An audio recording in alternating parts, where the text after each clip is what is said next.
Hi friends, അസ്സലാമു അലൈക്കും. ഇന്നത്തെ പുതിയൊരു വീഡിയോയിലേക്ക് എല്ലാവർക്കും സ്വാഗതം. ഞാനിന്നിവിടെ കുഴക്കാതെ പരത്താതെ ഈസി ആയിട്ട് എങ്ങനെയാണ് ചെറിയ പത്തിരി, നൈസ് പത്തിരി ഉണ്ടാക്കിയെടുക്കുന്നത് എന്ന് ആണ് കേട്ടോ ഇന്നത്തെ വീഡിയോ. അപ്പോൾ എൻ്റെ വീഡിയോ കണ്ടുകൊണ്ടിരിക്കുമ്പോൾ ഇഷ്ടപ്പെടുകയാണെന്നുണ്ടെങ്കിൽ ലൈക്ക് അടിക്കാനും സബ്സ്ക്രൈബ് ചെയ്യാതെ കാണുന്ന കൂട്ടുകാരാരെങ്കിലും ഉണ്ടെങ്കിൽ സബ്സ്ക്രൈബ് ചെയ്ത് സപ്പോർട്ട് ചെയ്യാനൊന്നും നിങ്ങൾ മറക്കണ്ട കേട്ടോ.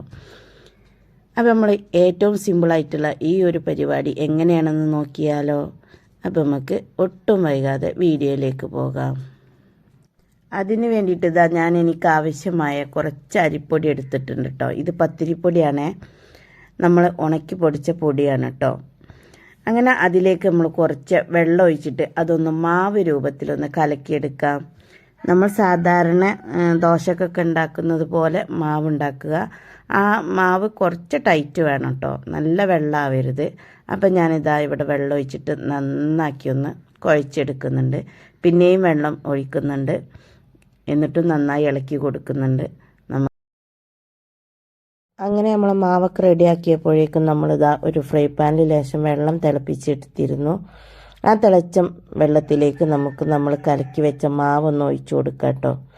അങ്ങനെ ഞാൻ ആ വെള്ളത്തിലേക്ക് മാവ് ഫുള്ളായിട്ടും ഒഴിച്ചു കൊടുത്തിട്ടുണ്ട്. ഇപ്പൊക്കെ തീ ഹൈ ഫ്ലെയിമിലാണ് കേട്ടോ കത്തുന്നത്. കുറച്ച് കഴിഞ്ഞതിന് ശേഷം നമുക്ക് തീ കുറച്ച് കൊടുക്കാം.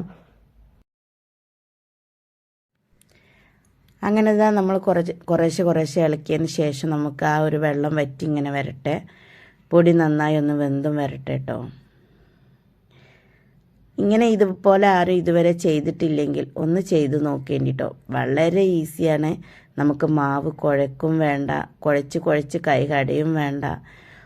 പണ്ടൊക്കെ ഉണ്ടല്ലോ പഠിച്ചോനെ, എൻ്റെ മൂത്തമ്മ എന്നോട് പറയും, പിന്നെ പൊടി ഇങ്ങനെ പൊട്ടിച്ച് കുഴക്കൊന്നും വേണ്ട, നന്നാക്കി കുഴക്കൊന്നും വേണ്ട, കുഴച്ചിട്ടില്ലെങ്കിൽ പത്തിരിയൊക്കെ ചുടാൻ പറ്റും. നിങ്ങൾ വാട്ടിയെടുത്ത പത്തിരി ഉടനെ തന്നെ അതിനൊരു ഉരുളെടുത്തിട്ടാണ് പരത്തിയൊന്ന് ചുട്ടുവെക്കുകയാണെങ്കിൽ നല്ല പത്തിരിയാവും.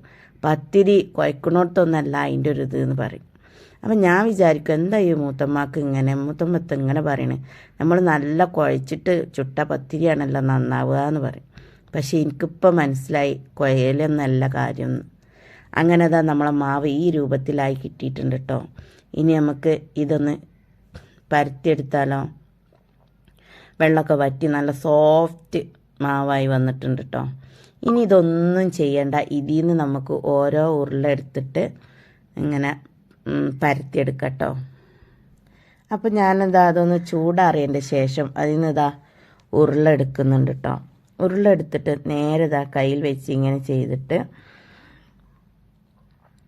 ജസ്റ്റ് ഒന്നിങ്ങനെ ഉരുട്ടിട്ടോ.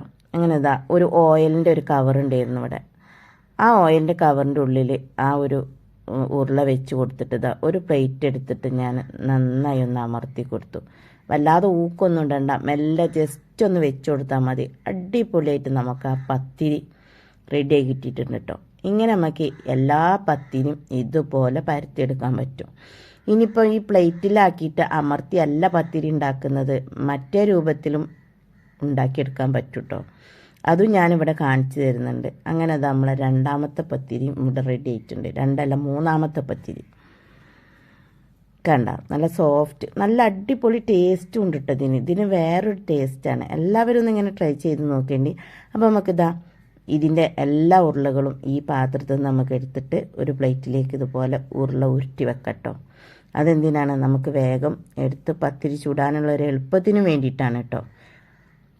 അപ്പോൾ നമ്മളിവിടെ വല്ലാതെ നമുക്ക് സ്ഥലം വേണ്ട, പാത്രം മെനക്കെടിക്കണ്ട, ഒന്നും ആവണ്ട. സമയം ലാഭം, നമ്മളെ പണിയും ലാഭം. പെട്ടെന്ന് കണ്ട നമുക്കിങ്ങനെ പത്തിരി ഗസ്റ്റുകളൊക്കെ വന്നിട്ടുണ്ടെന്നുണ്ടെങ്കിൽ നമുക്ക് പെട്ടെന്ന് ഇതുപോലെ പത്തിരി ഉണ്ടാക്കിയെടുക്കാൻ പറ്റും കേട്ടോ.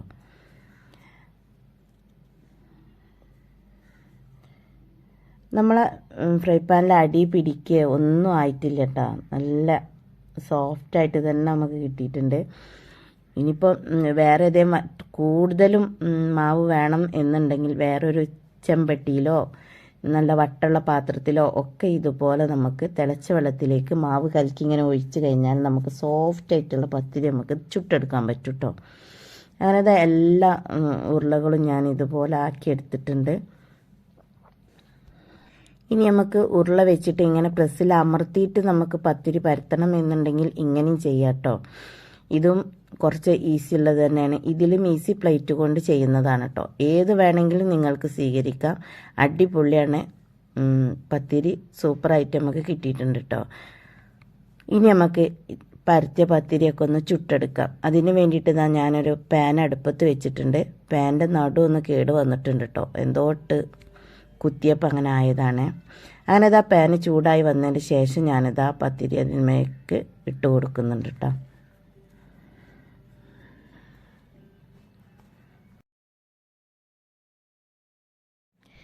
അങ്ങനെ നമുക്ക് നമ്മളെല്ലാ പത്തിരിയും ഒന്ന് ചുട്ടെടുക്കാം. പത്തിരി പൊള്ളിച്ചാലും ഞാൻ കുറച്ചും കൂടെ ഒന്ന് കല്ലിലിട്ടിട്ട് ഒന്നും കൂടി കുറച്ചിങ്ങനെ ഇതായി കൂട്ടുക. ചിലതൊക്കെ എൻ്റെ മൂത്തമ്മ എന്നെ പഠിപ്പിച്ചിട്ടുള്ളതാണ്. പൊള്ളിച്ച ഉടനെ തന്നെ ചട്ടിയിൽ നിന്ന് എടുക്കരുത്, ഒന്നും കൂടി ഒന്ന് അടക്കിടന്ന് വേവട്ടെ എന്നൊക്കെ പറയട്ടോ. അങ്ങനെയൊക്കെ ഞാൻ ചെയ്യാറുണ്ട്. അപ്പോൾ എല്ലാവരും ഒന്ന് ഇങ്ങനെ ട്രൈ ചെയ്ത് നോക്കട്ടോ. വളരെ ഈസിയാണ്. പിന്നെ എളുപ്പത്തിൽ നമുക്ക് ചെയ്തെടുക്കാൻ പറ്റുന്നൊരു റെസിപ്പിയാണ് കേട്ടോ ഇത്. ഇതിലേക്ക് നല്ല വറുത്തരച്ച ഉരുളൻകിഴങ്ങിൻ്റെ കറിയാണ് കേട്ടോ ഞാൻ ഉണ്ടാക്കിയിട്ടുള്ളത്. അത് ഞാനിവിടെ കാണിച്ചിട്ടില്ല. അങ്ങനെ നമ്മളെ എല്ലാ പത്തിരിയും ഞാൻ ഇതുപോലെ ചുട്ടെടുത്തിട്ടുണ്ട്. നല്ല എല്ലാ ഭാഗത്തും നന്നായി വെന്ത് കിട്ടിയിട്ടുണ്ട് കേട്ടോ. അപ്പോൾ എൻ്റെ ഇന്നത്തെ വീഡിയോ ഞാൻ ഇവിടം കൊണ്ട് അവസാനിപ്പിക്കുകയാണ്. പുതിയൊരു വീഡിയോ ആയിട്ട് വരുന്നത് വരേക്കും എല്ലാവർക്കും അസ്സലാമു അലൈക്കും. ഇതുവരെ എൻ്റെ വീഡിയോ കണ്ട് സപ്പോർട്ട് ചെയ്ത എല്ലാവർക്കും ഒരുപാട് നന്ദിയുണ്ട് കേട്ടോ. Okay, by.